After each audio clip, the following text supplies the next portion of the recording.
Subscribe and press the bell icon to never miss an update from Firstpost.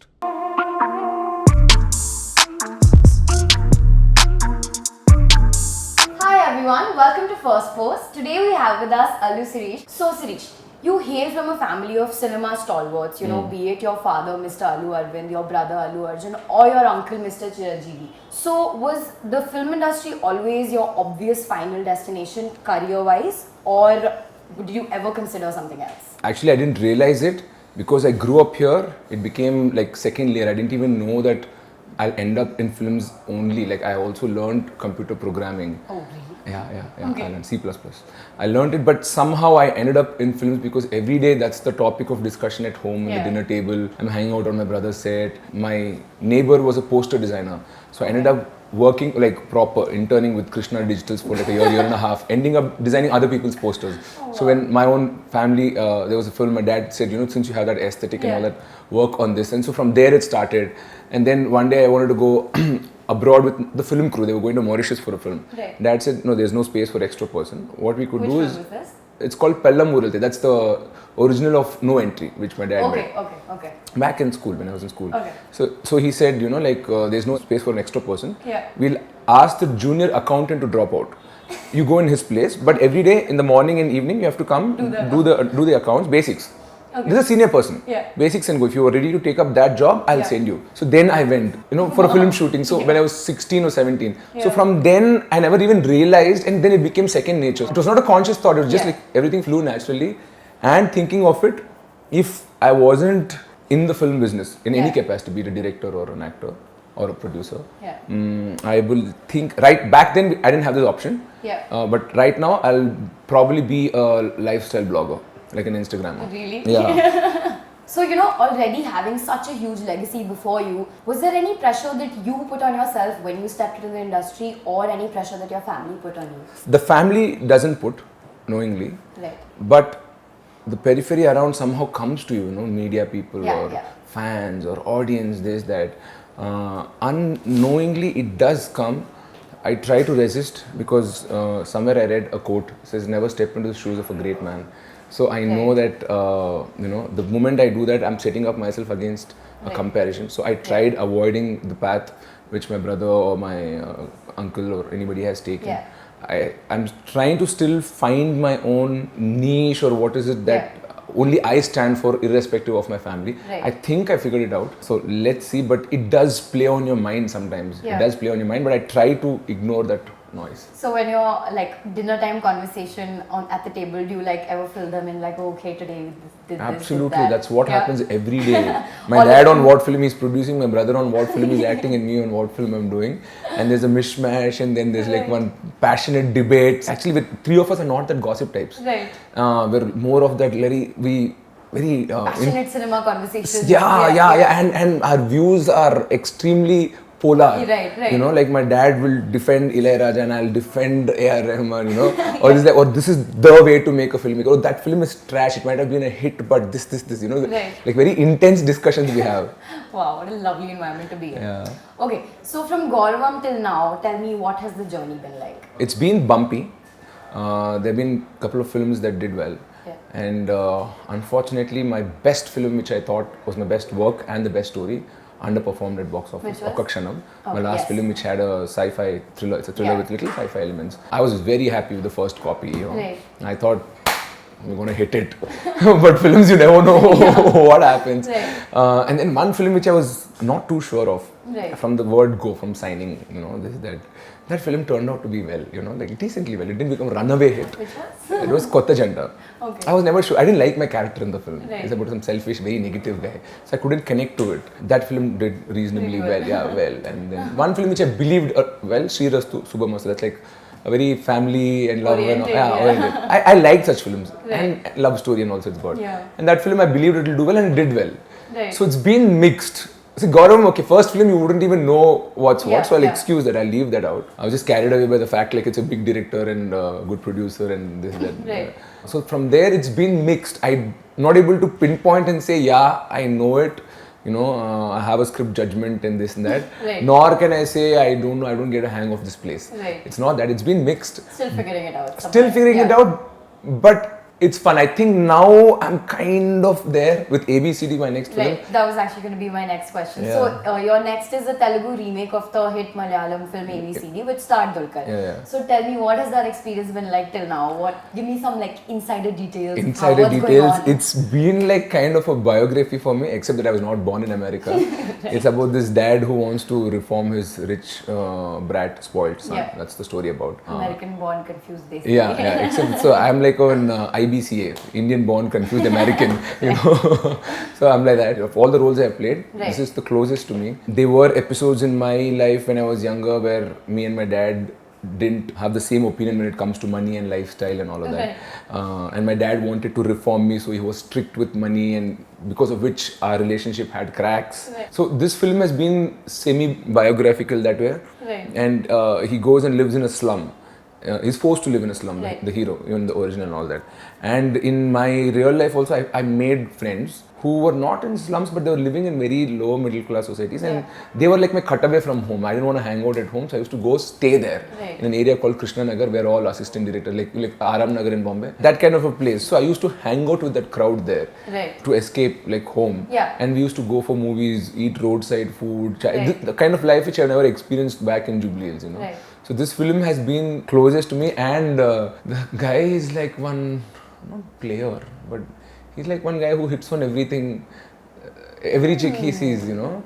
So biographical? No, that part is not biographical. I mean, mentioned it, so the rich kid part. No, just the rich kid part. Okay. This part is something probably I could bring some authenticity. I'll tell you guys off camera. So yeah, it was. I'm having a lot of fun. What I can say is I'm having a lot of fun. The pressure of a remake is not on my brain. Like I said, I don't want to take that. It's a good film. I know we've done a fab job in the scripting. We've worked on the script for 4 months. Remakes are not easy. That's what I realized. I realized because there is a soul which is there in the original film. You have to translate that irrespective of all the changes you do. So if you do all those changes and you make one khichdi and one, you know, then it's gone. Then people will be like, why did they even remake?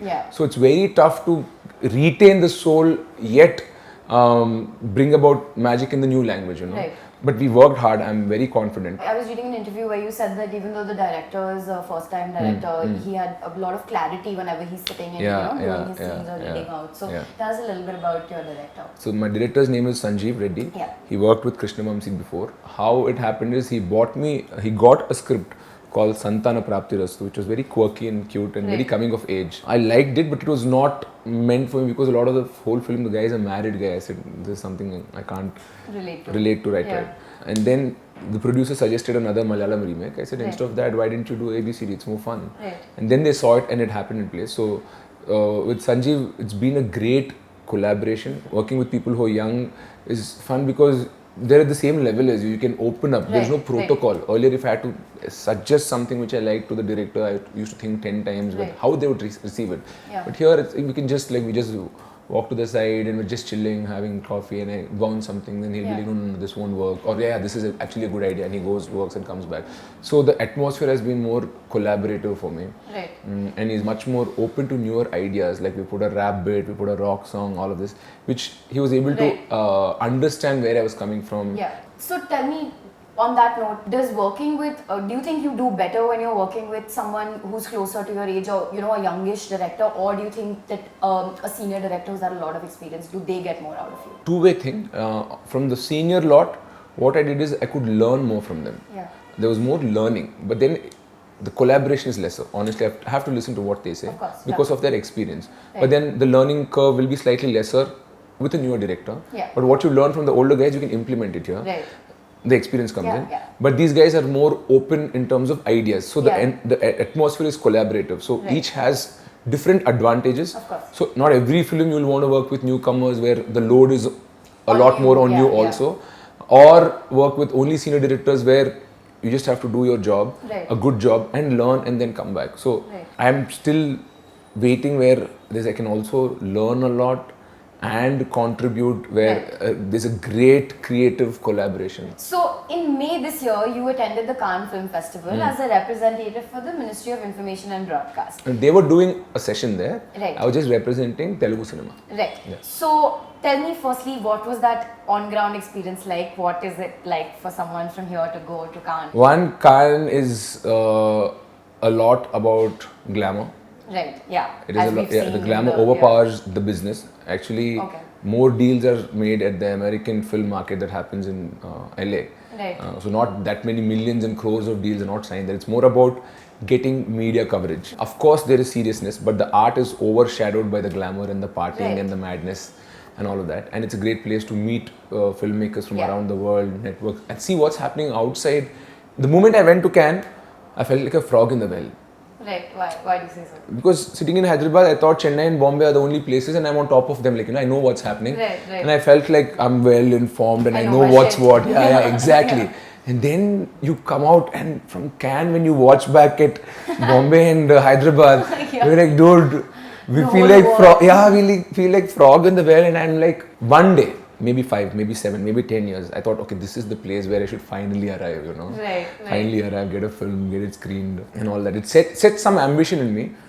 Of course, we partied a lot. I met many filmmakers from India, the indie guys whom we don't, whom we don't meet otherwise, and a lot of filmmakers from abroad also, and made friends and all that. And of course, there was a session where we had to talk about regional cinema, which is the panel which I went to attend. So there, it was interesting to know the perspective of an Assamese filmmaker, of a Marathi filmmaker, whom ideally we don't interact much. So it was nice that way. And the government of India spends crores in this place called India Pavilion, which is meant for Indian filmmakers to come use the facilities available there. Not many people know, so I hope next year the Indian turnout at Cannes is higher. Right. Yeah. Okay. So you gave an interview after attending Cannes where you said that you got to know that everyone is fascinated with the Telugu film industry and everyone knows how big it is. But you also said that I personally feel that we're producing good films but we're not doing the right kind of PR. So where do you feel the Telugu film industry is lacking and what do you think is the right kind of PR? One, we don't have an industry body whose main job is to promote Telugu cinema. We have a producers council, but that's more internal to fix our internal fights, this, that. Like an independent filmmaker is there. There is no body that can guide him on how to send it to all the major festivals of the world. And that also needs money, like a fund. Like earlier there was NFDC, which was doing it on a national scale. Now it's not active anymore, they don't have funds and all that. So we don't have such bodies or we don't have like a PR lobby or a platform. Like for example, Bombay has Mami. It was now being supported by the Ambanis, Kiran Rao and Anupama Chopra and a few like-minded individuals. Like that, we don't have a great film festival here. Or we don't have a body that picks the best 4-5 Telugu films which are festival worthy and sends it out and all that. So that is why Telugu films are still known more for their masala, primarily because of the dubbing into Z Gold and Setmax and all these channels. Because the good films are not being dubbed, they're being remade. So they never know. When I tell people that all these films are Telugu remakes, they're like, "Acha, really, they're such good films." I'm like, "Hello, just because you only saw the masala films." So I feel as an industry we should take ourselves more seriously, have some unity, do some sort of PR. I'm not able to nail it exactly. Like there was a hit film, screen it in Bombay for the Mumbai press, call, which at low key level now we started doing, a few people like probably ABCD, I'll screen it for a few friends in Bombay. And my friend did this film called Sammohanam. Sudhir Babu, he was the villain in Bhagi and it had Aditi Rao Haidari. So he put a show for his industry friends there and they started watching it. And then they're like, wow, like this, we need to take ourselves more seriously to put our work out there. Otherwise, there is this brand that Malayalam cinema makes artistic great films. Tamil films make new stories and technically brilliant, and Telugu films are masala, like entertaining and heroic and all that, which is true. But we also make some great films. I feel strongly for the cause of Telugu cinema. It's like it has fed my family for the last 50 years. Third generation, so there's a certain connect. Of course, so when a film becomes hit, even if it's of a rival camp or somebody else whom we're not, I get excited because it's like shit. Now Tollywood is winning, It's not like him or me or us, So that thing is there. Lovely. Yeah. Thank you so much for joining us. It's been a pleasure. Thanks. Good luck with everything. I hope it was fun. It was.